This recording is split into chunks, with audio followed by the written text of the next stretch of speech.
أيضا مشاهدينا وأصدقائنا الأعزاء، نأتي للفهود. فازوا ولعبوا، بس قبلهم كان جمهورهم القليل اللي حضر كان مولع المدرجات، ومثل ما كان فوساتي شاغل بال السداوية، أيضا كان ديانيه هو سالفة مدرجات الغرافة.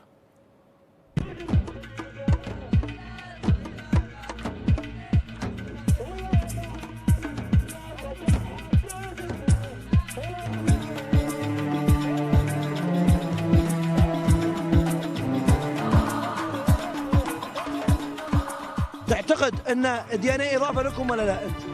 والله شوف، عندك كذا لاعب جو من الأندية، شفت شلون كانوا مع أنديتهم وجو هنا ايش سووا، حتى بعضهم رجع المنتخب. عندك إبراهيم غانم، أحمد فارس واللعيبة بلال وكذا لاعب. أما ديانيه نشوف إن شاء الله راح يطلع من الغراف يبين، وراح يخلي الريان تندموا أنهم خلوه.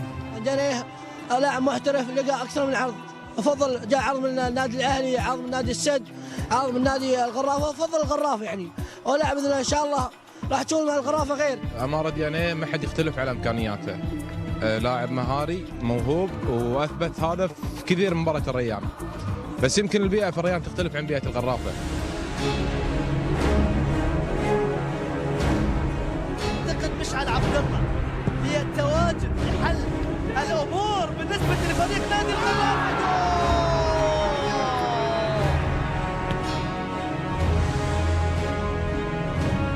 بشكتش وقرة السراي التقدم الآن للغرافة.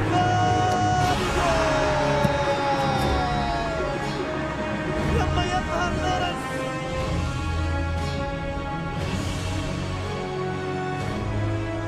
أكيد راضيين، الله يبارك فيك. شوف النتيجة وأنت عارف، أكيد راضيين.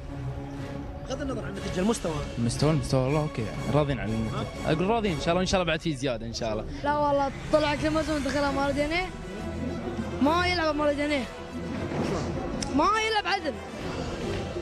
صنع جول وياه، صنع جول، عاد احنا نبي بعد يعني يجيب جول. حرام هالتوقف 75 يوم من شوي يعني، فالمفروض انه تكون عليها دراسه قبل هالمده هذه، على اقل القليل يمكن تكون شهر حتى وايد يعني. فريق مطمن الصراحه، اليوم فزنا على الاهلي 2-0، هاي شيء جميل، والصراحه يعني ابداع عيال الغرافه، والحمد لله على الفوز هذا. ادائهم مقنع، خاصه الشوط الاول تحس ان اللعيبه مو متنافسه مع بعض، خاصه مع ديانيه، لكن الحمد لله ديانيه الشوط الثاني تحسن مستواه، صارت اضافه حلوه، صلح لنا الهدف الثاني. نتمنى التوفيق ان شاء الله المباريات الجايه. يعني انتم راضيين ولا مو راضيين؟ والله مو راضيين على الاداء، شوقنا حق كليمرسون، شوق لكليمرسون. صح الغرافة ما لعب يعني بمستواه الحقيقي، ولكن خلاص يعني فوز ب3 نقاط ومبروك عليهم، واهلا بديانيه يعني جديد ان شاء الله للفريق. المستوى مو اللي توقعنا الشوط الاول، الشوط الثاني لا تعدل مستواهم، تعدل المستوى. الفريق يستاهل الفوز، ومبروك الجماهير ومبروك الاداره والجهاز الفني. كل ما عندي حق الأخوية يحلمون ياخذون الدوري ان شاء الله، دوري غرفان ان شاء الله 10 سنوات قدام، 10 سنوات قدام. ايه غرفان! شبه راضين عن الفريق، والفريق عنده اكثر ان شاء الله، وراح نثبت مع الاخويه، فوزنا على الاخويه هي الصداره، عقب نشوف اللي وراهم كيفهم يعني شنو بيسوونه. راح يجي اكبر من الجمهور اللي حضر اليوم؟ اكيد الحمد لله. انا اليوم كنت متخوف من الجمهور، العدد طبعا مش راضيين.